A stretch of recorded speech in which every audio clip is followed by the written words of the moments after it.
The good news is that after very painful economic crisis, the stabilization has happened and has happened at the pace and faster than most expected. In a way, South Asia seemingly surprising everyone with faster growth or recovery. So the stabilization of Sri Lanka in that sense also was consistent with the surprise. This is the good news. Not so good news is that the country is not yet out of the woods. The pain that is experienced by Sri Lankans, and I mean, you know this better than anyone else, is huge.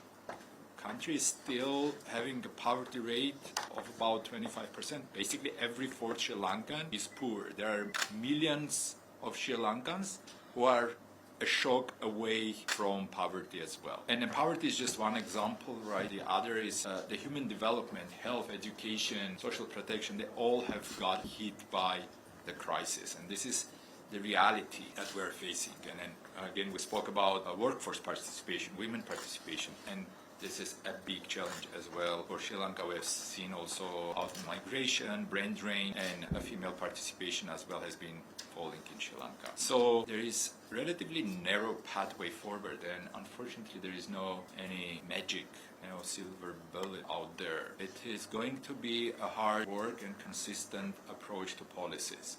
Now, the good news is the upside is big. Export is one of the biggest areas for Sri Lanka to grow, and sustainable growth is the part of the solution, is the biggest part of the solution. And let me emphasize sustainable part of it. There are at least about $10 billion of untapped export potential in the country in several sectors, and we'll go into these details soon. By the way, this also includes the service export, which is tourism, a big area for Sri Lanka, but also area for with very high potential. To untap this potential, several things need to happen.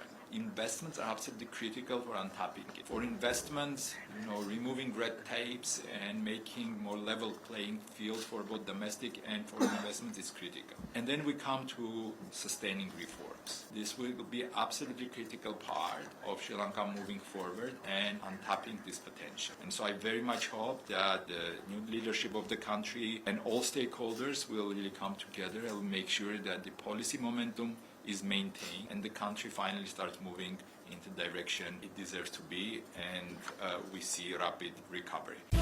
Other Derana Business YouTube channel. Subscribe to the Other Derana Business YouTube channel for the latest and most insightful business news.